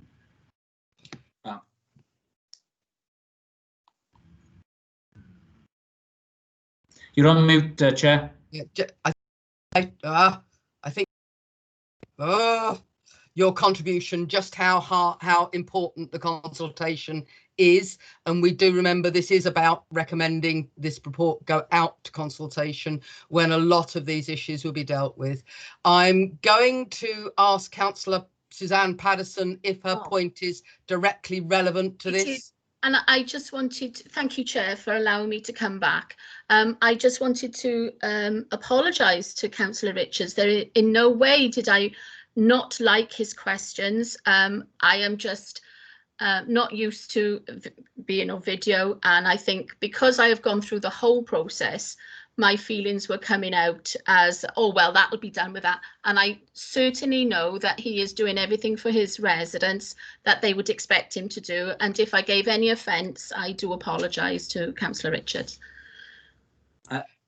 Chair, if I can come back, thank you, Councillor Paddison, for that. I appreciate that you have gone through this process a number of times, and as you eloquently said, the residents of Pontardawe haven't. So thanks very much. Can I move on then to people on my list? So I've got Councillor Rebecca Phillips next, please. Diolch yn fawr, Gadeirydd. Thank you to everyone who's contributed. I think it's really useful. Many of the points, you know, I was going to bring up have already been discussed regarding the transport and the fact that this consultation is over the Christmas period. I think we do really need to try and revise that and extend that period. Obviously, I'm very concerned regarding the impact on the Welsh language in the Swansea Valley. What we're basically giving parents is the choice between two rundown Welsh language education schools in shabby buildings and this brand new school with a swimming pool. It's very concerning. I know that I've had reassurances regarding a full Welsh language impact assessment. Whilst I don't want to jump to any conclusions, I would politely suggest that that's going to come back and say, yes, it has a negative impact on the Welsh language. What do we do to address this?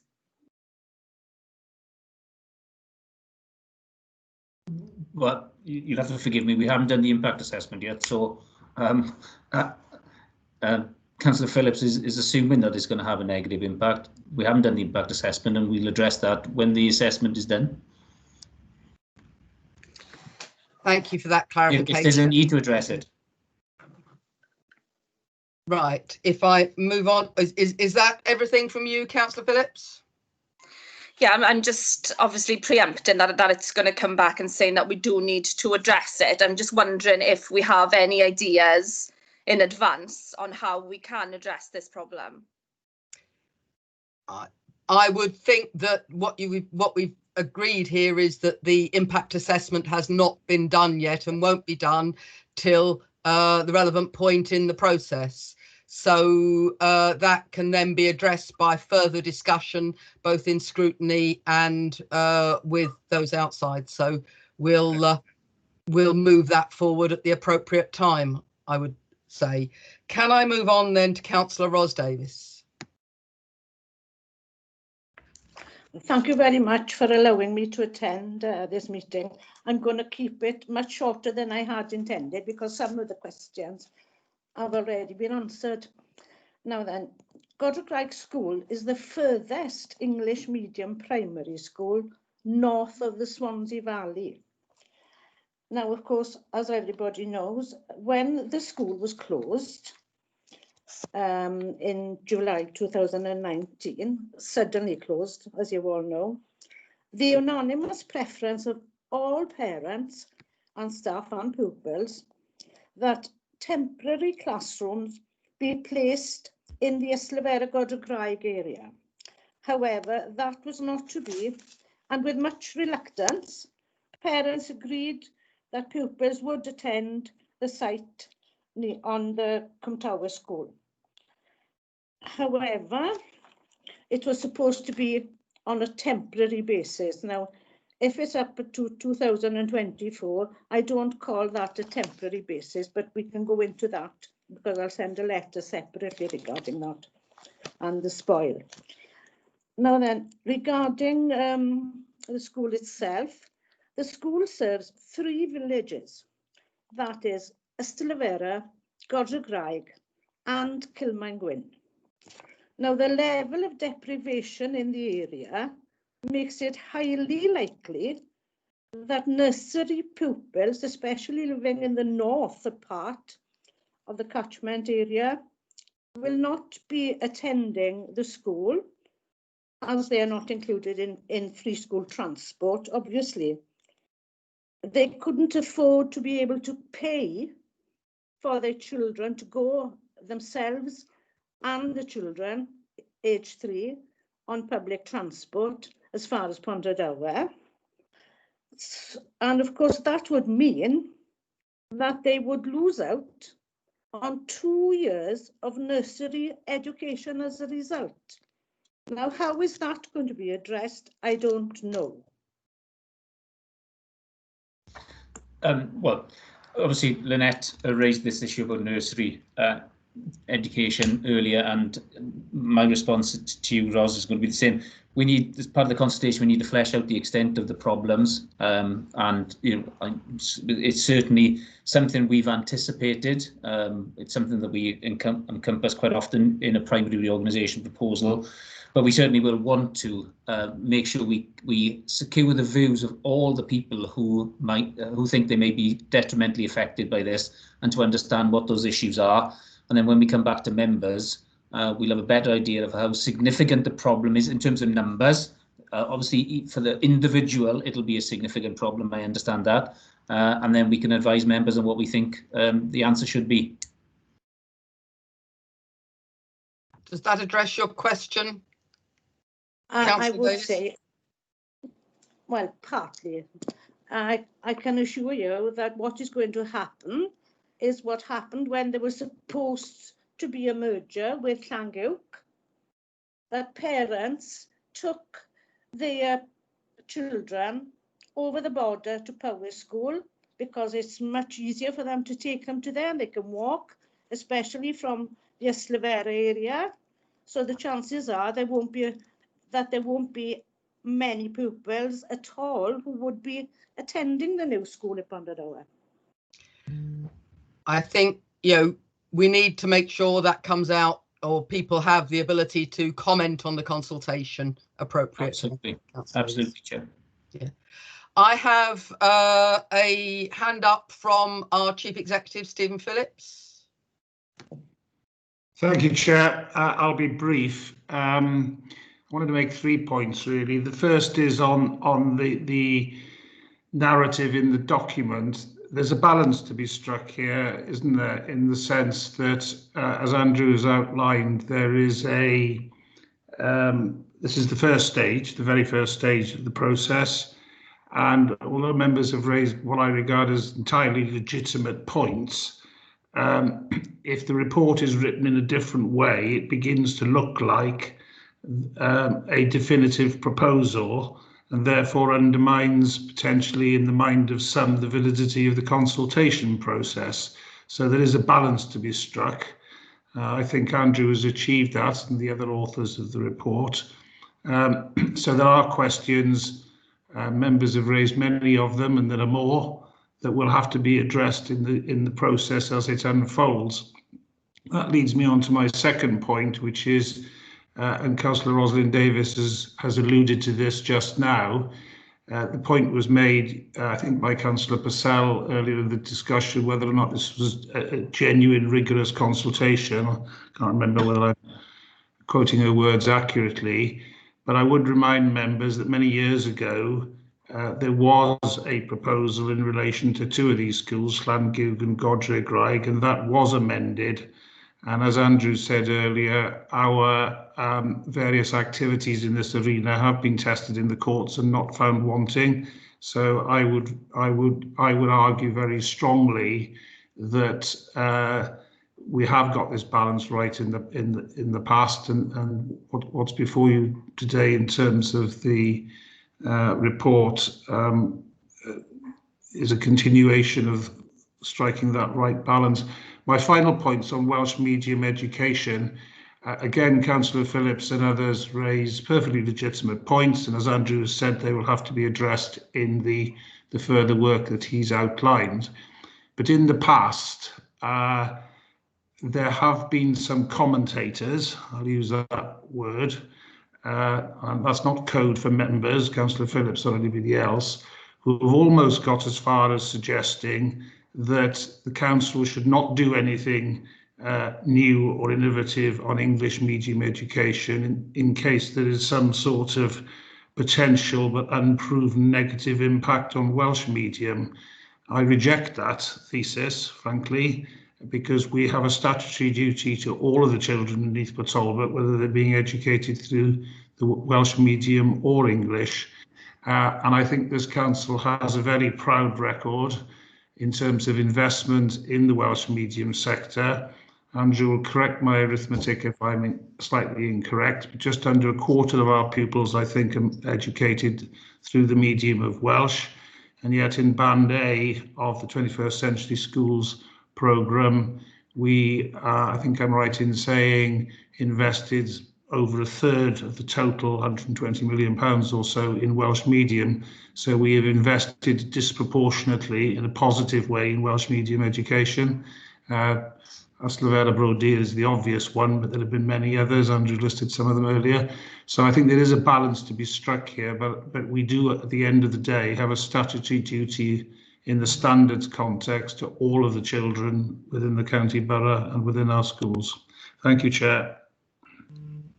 Thank you, Mr. Phillips. I have no further indication of. I've got Suzanne Paddison. Alan, I've got you on my list at the end. If oh right, okay. Same thing. But Suzanne, if I could move to you, please. Thank you, Chair. And I do thank you because I've spoken quite a bit. I just wanted to ask Mr. Thomas, should the preferred recommendation for this consultation not be accepted, what would happen to all the plans for the funding for everything else? Is there another way we can do this? Well, there are many ways, as I said, there are 8 options in the report we could have applied to Welsh Government for, but the only one that we've applied to Welsh Government for funding is the one that we're asking members to consult on. That doesn't do anything more than, from our point of view, from our 35% contribution and their 65% contribution, they have ring-fenced their bit of the money, we've ring-fenced our bit of the money, and should the proposal go ahead, we know there's funding to deliver it. Now, again, in terms of the preemptive argument, I think it's always the best way to do that, because I would hate to consult on a proposal and go through all the anxiety and the sort of anxiety levels and raise it in the community, and then not have sufficient funding to be able to deliver that project. So it's always better to get the funding approved, then consult.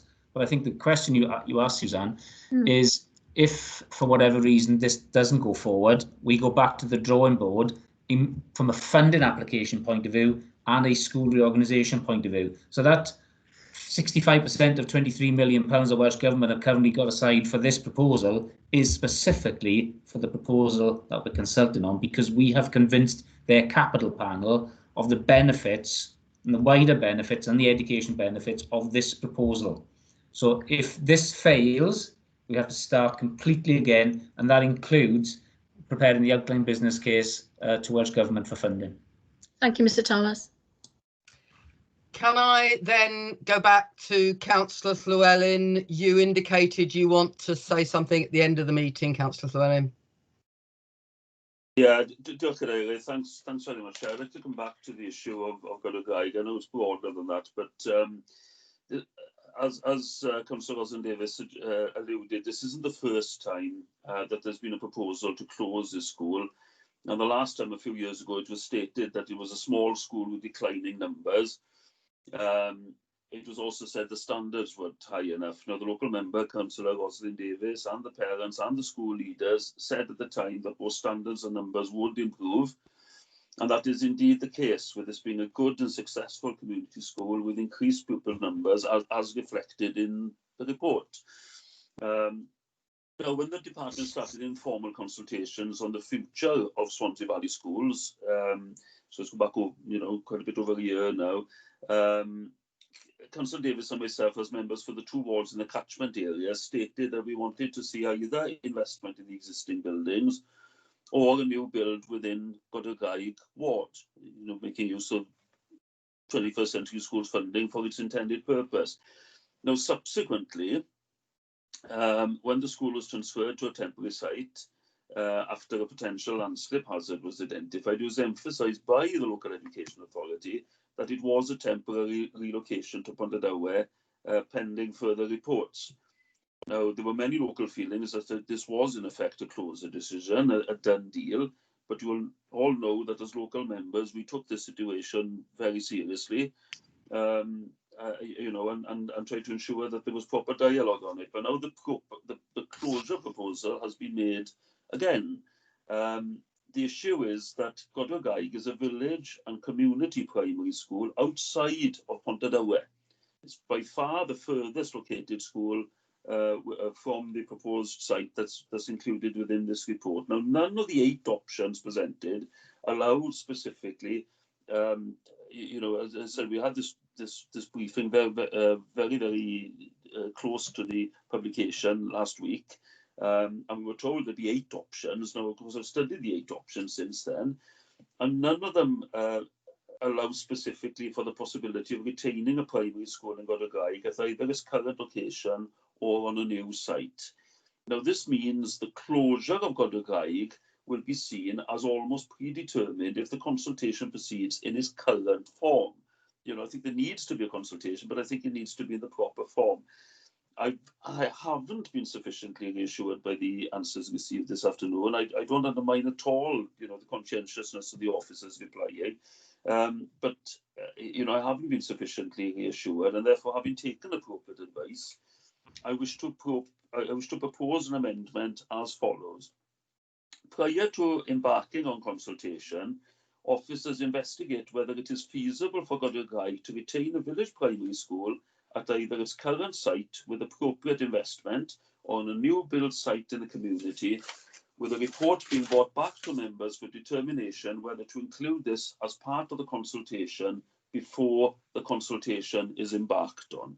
So I'd like to propose that as a consultation, as an amendment, because I think it would improve the consultation at this very early, and it's crucial to do so at this very early stage. Thank you. Is there a seconder to that amendment? I can second Yes, that. happy to second that. Right, I'm going to pass back to Charlotte then for the decision on how we move forward here. Yes, Chair. So what I would suggest is, because Chair, sorry, Charlotte, I did put an indication in the chat because before this vote goes ahead, I wanted to ask a question to be clear on the context of this amendment for my own views on how I vote, and that is to ask Andrew if what Councillor Alan Llewellyn is proposing, does it in any way jeopardise the application to the Welsh Government with the timescales of all this work being carried out? I certainly support Alan Llewellyn's concept and ideas. I think it would be justified, but I just want to be clear from the council's point of view if this can be achieved in the context of the application for funding within the scales of Welsh Government's portfolio. Thank you, Chair. Andrew? Yes, certainly happy. And in fact, I'm glad you've asked that question because I was going to make this comment anyway if I was allowed to.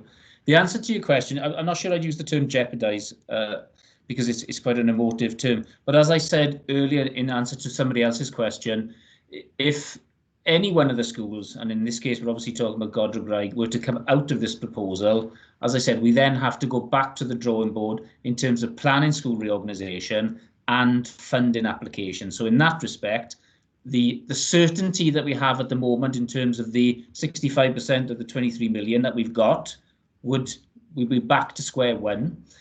And perhaps more positively for Councillor Llewellyn, and maybe this is a sort of middle ground, if anybody, and I'm sure Councillor Llewellyn is more than capable of doing this, was to put this option forward as part of the consultation exercise, we would do that work and report back at the next stage. So there'd be no need to delay the consultation. In fact, we would do what Councillor Llewellyn is asking as part of the consultation, which I think should satisfy Councillor Llewellyn. Well, hopefully it does. But it also doesn't, to your words, Councillor Hunt, jeopardise that funding application should there not be a need. Thank you for that, Andrew. If I can go to Councillor Mizzen, please. Thank you, Chair. Yeah, I was just going to ask if it's sort of similar on that vein, that if we were to build an additional extra new school, where would that funding come from? That's all I was going to ask. Well, that's another good question, and you know, I can't speak for Welsh Government clearly, but if you were to ask me, in my professional opinion, having experienced many of these proposals, would Welsh Government give us 21st century funding to build a 200-place primary school? Notwithstanding the fact I don't think there's any land in Godre'rgraig, but aside from that, I think the answer would be no. I've got one more notification from Councillor Hale, and then we're going to move to look at the amendment which has been moved and properly seconded. So, Councillor Hale. Yes, hello, Andrew. I just wanted to, just a quick question on the environmental aspect of this, because obviously there's going to be a lot more pupils travelling by bus, car, which will be, you know, further away from any housing. So just want to know, you know, have we thought about that? Another very important question. Again, if we get the consultation approval, we will do a full impact assessment on the biodiversity aspects. It's also a requirement of planning as well, but quite clearly it's an important aspect in any development, and that will be reported fully to members, again, should we get this permission. Thank you for that question. Thanks. Thank you for that. We have an amendment on the table. I'm going to ask members to put their hands down if they've still got them raised, unless they've got an urgent point. And I'm going to Charlotte to look at taking this forward.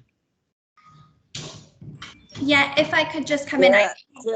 Charlotte, sorry again. Yeah, look. Is it important, Councillor?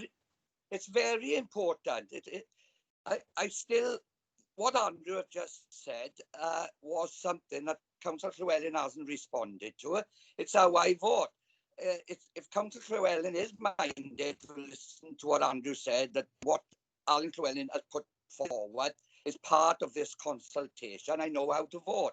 Also, there was Andrew Thomas said earlier, and I don't know if Alan Llewellyn or Lynette has missed it, the extension of the consultation period, that was going to form part of the amendment also, where a further 2 weeks in Andrew Thomas's recommendation could be part of the amendment. That's not the amendment that's been put forward. Can we move to look at that amendment, Councillor Llewellyn? I don't know if you would like to comment and whether what Andrew Thomas has said changes your view at all.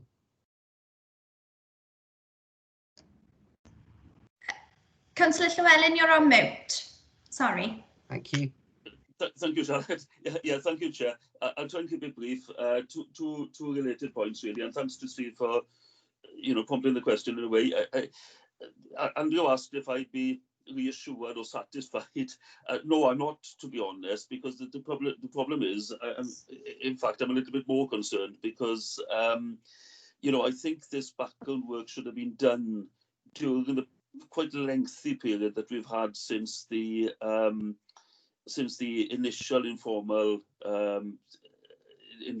informal consultation, because in effect what Andrew was saying now is that if we don't go out to consultation in this particular form, he shied away from the phrase jeopardise, but it would cause this, that and the other. Well, the dialogue should have been taking place during this period, and I don't think people should be bounced into it. So I think it's very important that the proposal that I put in the amendment is taken forward as a part of it. It is crucial, because I want personally be able to support the consultation taking place unless due regard is given to this issue around Godre'rgraig school.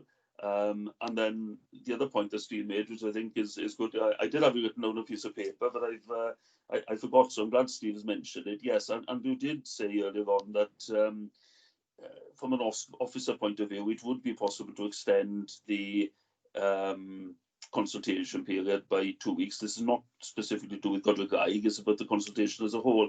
So I'm wondering whether advice could be given through Charlotte as to how that can be incorporated. It was a point that Lynette raised. But I think, if we can extend it by 2 weeks, why not do it, isn't it? That's the point.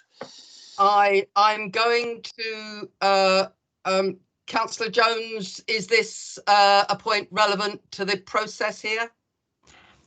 Just wanted to point out there's no need to take a second amendment in relation to the time extension. I've listened to the discussion and I'm more than happy to take that into the views of the Cabinet when we make that decision, Chair. So there's no need to go for that. I will give this assurance that we'll include it. Thank you very much. Thank you. That helps the process. Thank you very much. Councillor Llewellyn, then you've moved an amendment, and I'm going to go back to Charlotte, and I think we need to proceed from this point. We've already been on this for over 2 hours. I'm aware there are other meetings. Can you take this forward, Charlotte, please? Yeah, so just for clarity, just to start with, so Councillor Llewellyn has put his amendment forward, and just to double check, that's an additional recommendation to the original recommendation that we've got.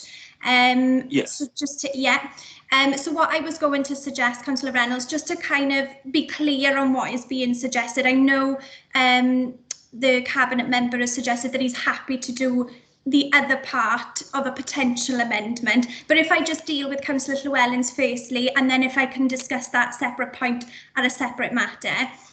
So just to be clear, there was a proposer from Councillor Llewellyn on his amendment. Do you just want to read that out again, Councillor Llewellyn, just to be clear, because I think there was a message in the group for clarity.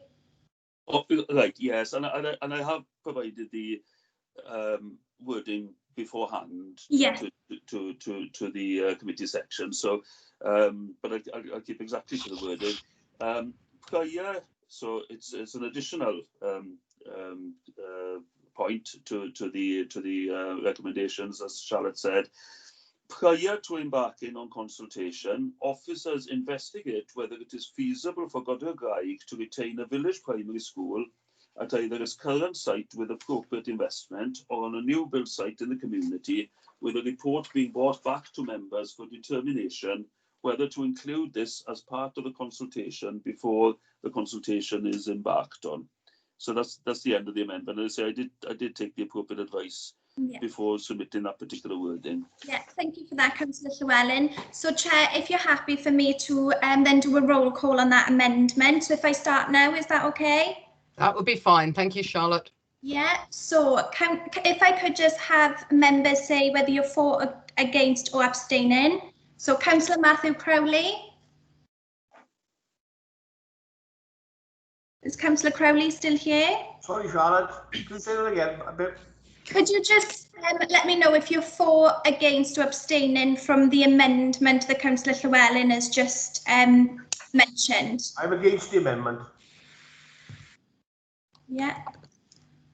Councillor Freegard? Against. Councillor Joe Hale? For. Councillor Sian Harris? For. Councillor Mike Harvey? Against. Councillor Nigel Hunt?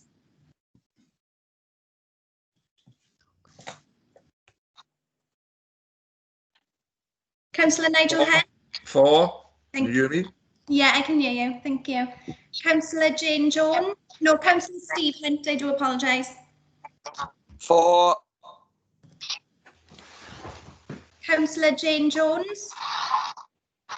For. Councillor Dennis Keogh? Against. Councillor Alan Llewellyn? For, obliged. Councillor Sandra Miller? Against. Say that again, sorry. Against. Thank you. Councillor Rydian Maisen?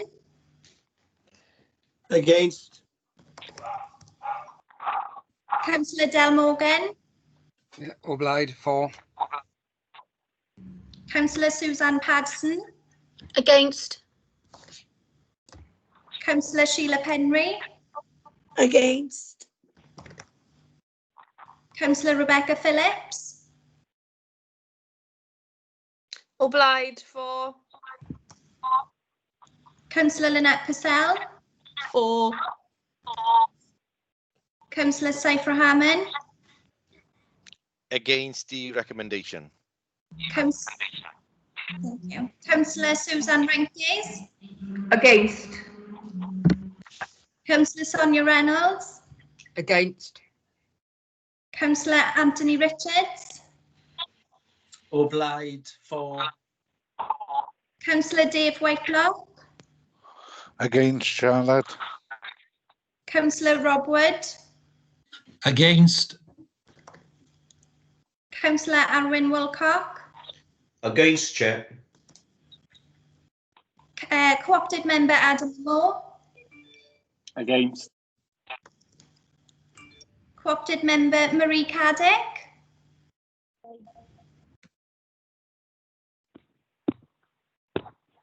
Against.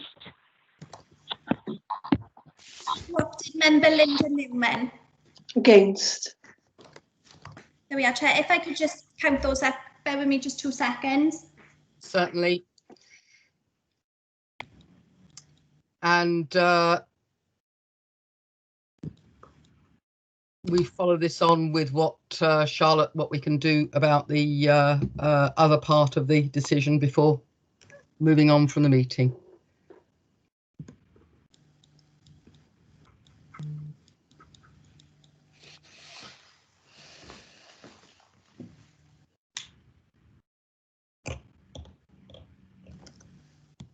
So there we are. Chair, we had 10 for and 17 against. So that amendment has fallen. In that case, do we have to move to take the move to consultation, or? Chair, my advice being, obviously Craig can come in here if he wishes. I think just to be clear on what scrutiny wants to do, I know there wasn't necessarily an amendment formally put forward. I know Councillor Purcell mentioned it previously. So if members do wish to put that forward, to be clear, I know we've had a comment from Cabinet members, but that's a separate thing for them to do. So I think if you want to be clear as a scrutiny committee whether you want that to be taken to Cabinet, I do think it's important to maybe put that through formally.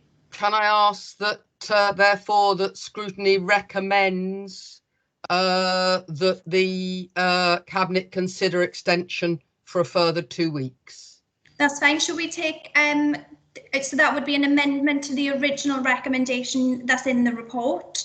Can we have someone, I know you've just proposed it, but someone to second that? I'll second it. Can you, I think it would be worth doing a vote, Chair. Point of order, Chair. Yes. You can't just amend the extension date, you'll also have to amend the publication date of the consultation report, otherwise instead of it being a month, it'll be a fortnight. So this is what I was trying to avoid. I'm quite happy to do this at Cabinet, however. So that means that the extension will have to be from the 5th of January to the 19th of January, making the consultation publication report date the 19th of February. So that'll have to be one extension for each item. Thank you. Is that okay to take it like that, Charlotte? Yeah, that's fine, Chair. So we've got that the finish date of the consultation would be the 19th of January, and just to double check that, the consultation publication would be the 19th of February, was that correct? Yes, that would be correct, Charlotte. So thank you, Councillor Jones. Are you happy for me to take a vote on that, Chair?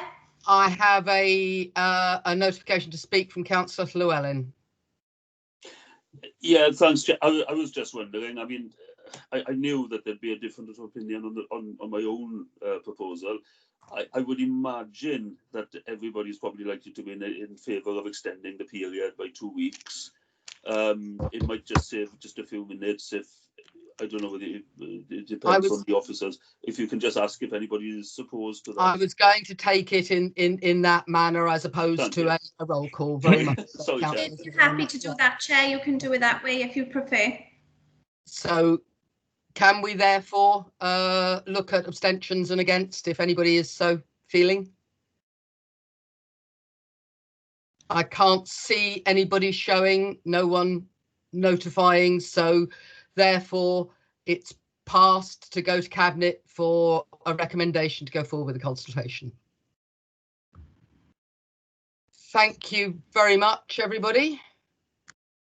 I think what's left now is to call an end to this meeting. All members who are moving on to Cabinet scrutiny will need to leave this meeting and go back into the Cabinet scrutiny meeting. Thank you very much. Thank you to officers for an extensive report and for everybody for their participation. Thank you.